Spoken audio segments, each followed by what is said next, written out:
bonjour à tous, j'espère que vous allez bien. 6e vidéo je crois. Voilà, vous avez vu le teasing dans la dernière vidéo. Je me propose de vous emmener au semis de blé. Voilà, on est le 19 octobre. J'ai déjà attaqué donc différents chantiers sur l'exploitation de semis, à savoir les semis d'escourgeons pour l'ensilage immature, donc pour le mois de mai prochain. Donc j'avais 24 hectares, 36 hectares pardon, donc ça s'est effectué la semaine dernière. J'avais un champ de 12 hectares juste à côté que j'ai aussi attaqué, donc ce coup-ci en blé. Et après, donc là je me situe sur un champ donc, de 24 hectares où je sème aussi du blé. Donc voilà, je vous propose de vous emmener avec moi lors de ces semis. On va voir comment ça se passe en live. Allez, c'est parti.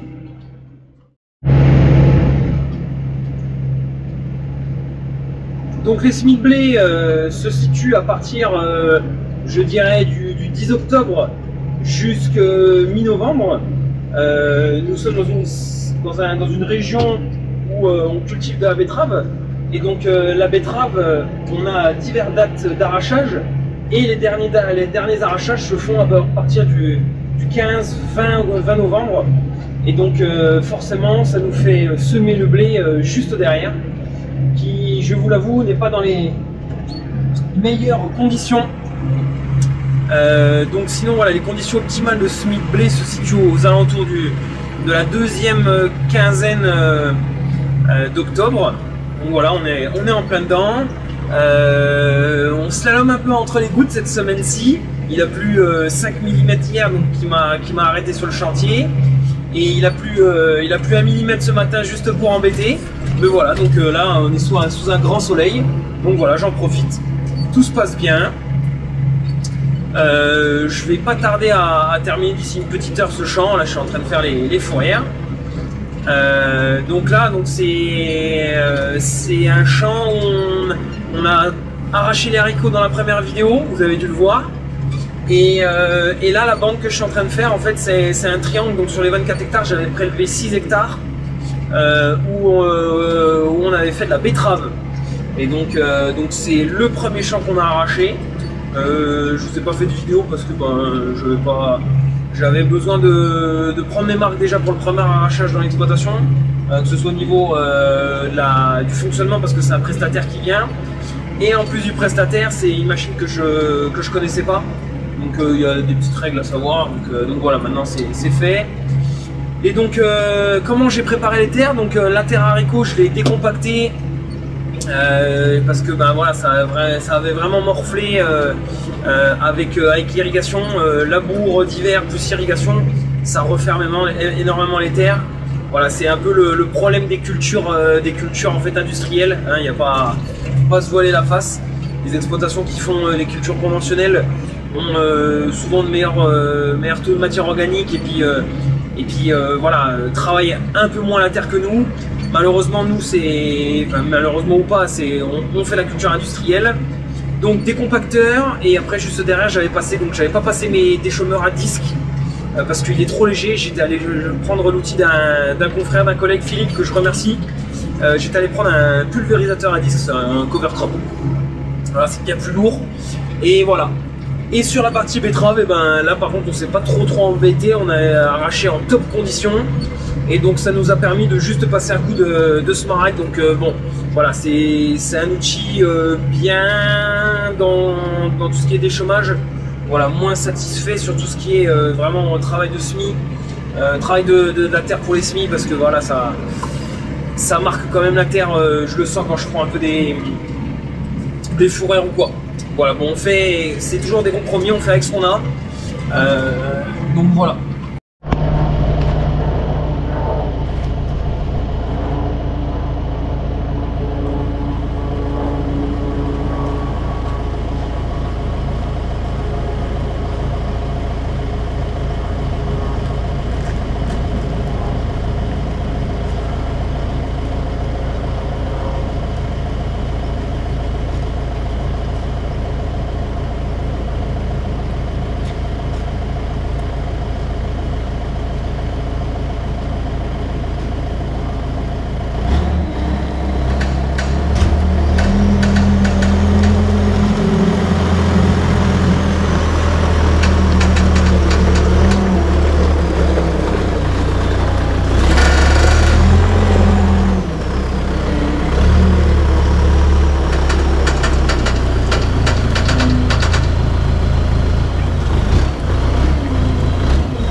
A few moments later.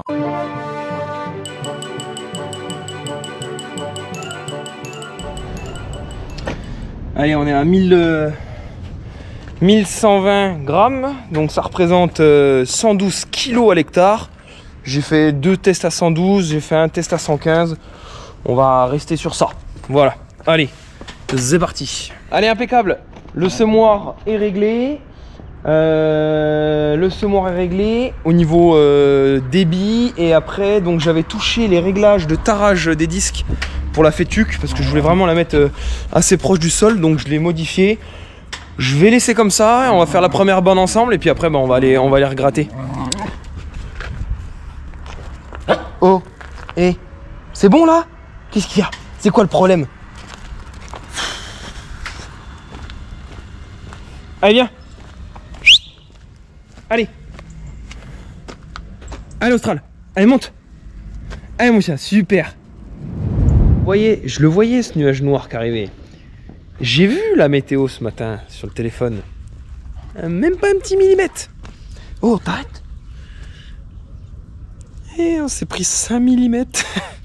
Bon bah rideau pour aujourd'hui. Je pense que je vais aller prendre un peu d'avance avec le smaragd. Et puis voilà. Lui il est dans un état. C'est bon là? Il est bien?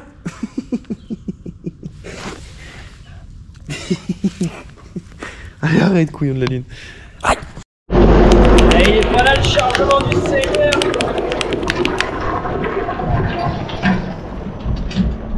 C'est la boîte que j'ai ressortie, la charrette, hein, que j'ai ressorti des fossés, là, du fourré. Impeccable. Pas doucement. Et voilà. Ça bûche. J'ai fait une bague, ça fera le taf pour. Ça fera le taf aujourd'hui.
Allez, on continue. On est avec Loulou là. Allez, 8 hectares de fait sur les 10. Donc il me reste 1 hectare ici, plus 1 hectare de fourrière. Ça se passe bien. Je slalom entre les gouttes, c'est un truc de malade. J'ai tenté d'y aller avec le. Donc ce matin, vous le verrez dans la vidéo, ce matin il a bien plu. Il a bien plu ce matin. Et je me suis dit bon bah ça y est, c'est cuitasse, sachant que toute la semaine prochaine il pleut, donc pas possible d'aller semer. Alors il n'y avait pas d'urgence entre guillemets parce qu'on a quand même des sols où on peut y aller assez tôt, mais bon, il restait tellement peu à faire que voilà, il me restait 10 hectares, c'est quand même dommage.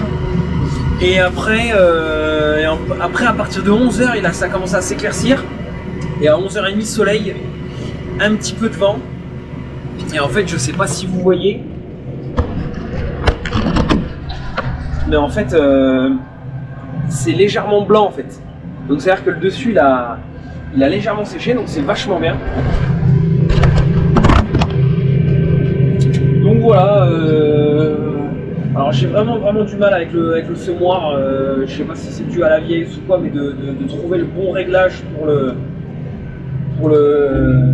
pour la profondeur de semis, j'ai un peu du mal là-dessus. S'il y en a qui ont un Vader aussi, un rapide, dites-moi ce que ça donne chez vous.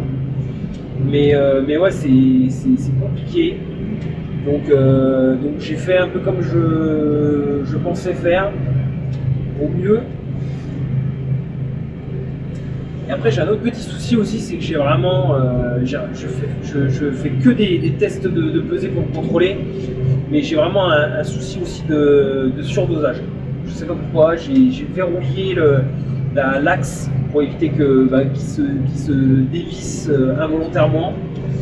Mais ouais, je sais pas trop à quoi ça vient, donc je suis tout le temps en train de réadapter. Ouais, pas simple. Je lâche un semoir dans mon ancienne exploitation où c'était une crémaillère, donc avec une chaîne, avec des pignonneries.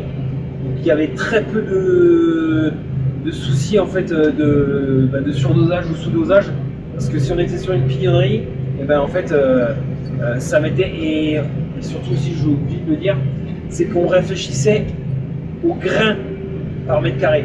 Et là, je réfléchis en kilos par hectare. Donc, vu que je semais grain par grain, même les céréales, je n'avais pas ce souci-là.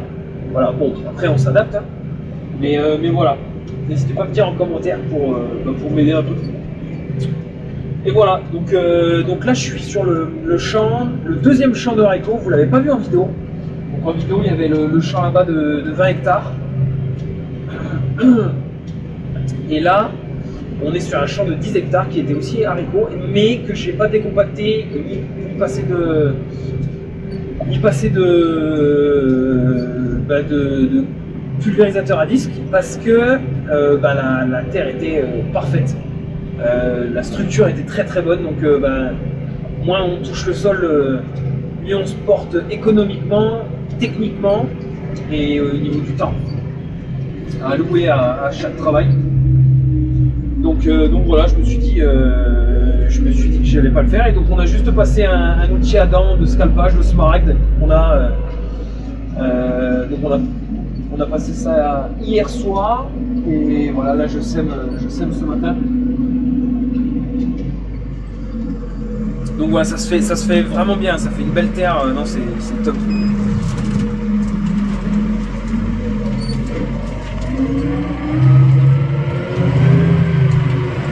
Voilà, donc j'espère avoir assez de semences pour terminer. Donc après, en fait, au niveau des semences, on a divers choix. Soit on fait des semences qu'on appelle fermières, c'est on récolte le grain à la moisson, et on récolte le grain à la moisson, on le stocke une partie. Donc en fait, on sait l'assolement N+1. Quand on a le nombre d'hectares de chaque céréale, on sait à peu près quand on va les semer, donc on sait adapter la quantité de grains à l'hectare sur chaque champ, ce qui nous donne un volume de grains en kilos ou en tonnes sur l'assolement de l'année à semer, donc N+1. Et après, en fait, on fait appel à des prestataires qui viennent à la ferme avec des grandes remorques faire donc, le traitement de semences, ou alors on le fait comme moi à la ferme soi-même, donc en le faisant mélanger avec différentes vis, etc. Donc c'est qu'est-ce qu'on appelle des semences, c'est des grains de blé qu'on a enrobés dans un produit phytosanitaire. Donc c'est un fongicide pour tout ce qui est maladie du pied, maladie qui peut avoir lieu surtout pour l'automne. A few moments later. Oh punaise, c'est pas sûr que j'arrive à terminer. Ça commence à flotter. Alors si ça avait été un semoir standard, en fait un combiné de semis où il y a une herse rotative devant, j'aurais pu continuer. Mais là, le problème c'est que déjà que c'est assez frais, c'est pas des conditions optimales de semis là où je suis. Mais si ça continue à pleuvoir, et si ça continue à pleuvoir, oh punaise, ah, ça commence à tomber sévère. Et il me reste 3 largeurs. Mais bon, on va essayer de continuer. Allez, on tient le bon bout là. Ah, c'est la crise. Bon, presque fin du champ, j'ai fait la première fourrière, mais... Non, mais là, il y a un souci.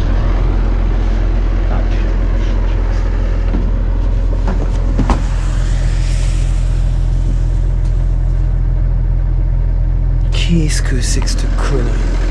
Putain, il reste encore plein.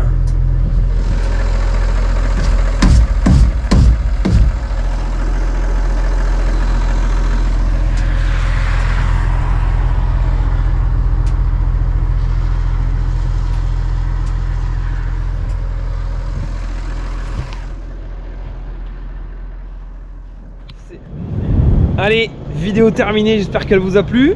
Voilà, donc c'est la première phase des semis de blé. Il y a plusieurs phases, il y aura en total 3 phases. La première, c'est celle que nous venons voir, donc c'est les premiers blés à partir du 15 octobre sur l'ensemble des champs qui étaient précédents colza, précédents orge, etc. Seconde phase pour les blés, donc ça va être après les ramassages des betteraves. Donc là, comme on le verra dans les prochaines vidéos dédiées à cette culture, ça va s'étalonner jusqu'au 15 novembre. On est déjà en train d'en arracher une partie. Et la dernière phase, un peu en même temps, c'est après les maïs en silage. Voilà, j'espère qu'elle vous a plu. N'hésitez pas à liker, à vous abonner, à commenter si vous avez des questions. Et à bientôt. Ciao.